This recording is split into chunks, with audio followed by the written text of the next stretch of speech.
crée une SCI pour une bonne gestion de son patrimoine immobilier. Qu'est-ce que la SCI? Une SCI ou Société Civile Immobilière est une société de gestion qui gère un patrimoine immobilier. La SCI est un excellent outil de gestion patrimoniale et fiscale. Les associés n'ont pas vraiment de responsabilité et le cadre n'est pas très contraignant. Ainsi, chaque investisseur dispose d'une grande liberté d'organisation dans la SCI pour assurer la gestion d'un patrimoine aussi bien privé que professionnel. Sachez que les rentes obtenues avec la SCI sont imposables au titre du revenu foncier. Il est cependant possible d'opter également pour l'impôt sur les sociétés en étant assujetti à la TVA. Généralement, les parts de la SCI ne sont pas exonérées d'impôt de solidarité sur la fortune. Toutes les parts de la SCI peuvent être transmises en donation ou en succession, mais peuvent également être vendues lorsque vous les détenez. Une SCI est une société civile d'investissement qui gère des biens immobiliers.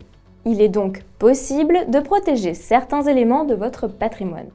La SCI va vous permettre de gérer votre patrimoine immobilier, mais vous pouvez également apporter l'immobilier à la SCI et non pas un investissement financier.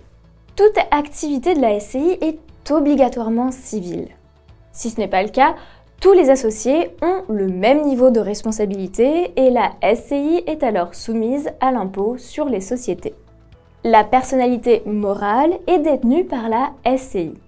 Cela signifie qu'elle doit être immatriculée au registre du commerce et des sociétés et que la responsabilité des associés est indéfinie.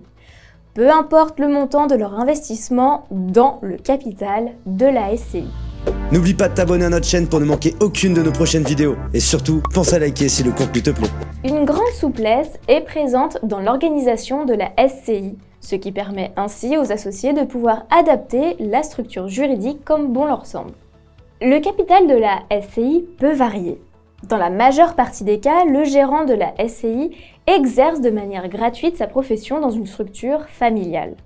La forme juridique et la comptabilité doivent être respectées afin que la SCI ne soit pas fictive. Toutes les décisions sont prises par les associés en assemblée et de manière écrite. La société de gestion n'est pas soumise à la contribution économique territoriale. Tous les bénéfices de la SCI sont soumis aux revenus fonciers et imposables. Ainsi, chaque associé déclare ses dividendes ou ses bénéfices et se voit alors imposé. Il est cependant possible que la SCI choisisse d'opter pour l'impôt sur les sociétés. Dans ce cas, elle est opaque au niveau fiscal. La SCI va payer l'impôt. Les dividendes sont alors imposables également, mais pour chaque associé au titre de revenus de capitaux mobiliers, tout en bénéficiant d'un abattement de 40%. Toutes les parts sociales de la SCI sont soumises à l'ISF, sauf si c'est l'activité principale professionnelle de l'associé. Il est possible de vendre les parts sociales de la SCI en suivant une certaine procédure. Une plus-value est alors possible après la revente des parts. Mais cette dernière est imposable au régime des plus-values immobilières.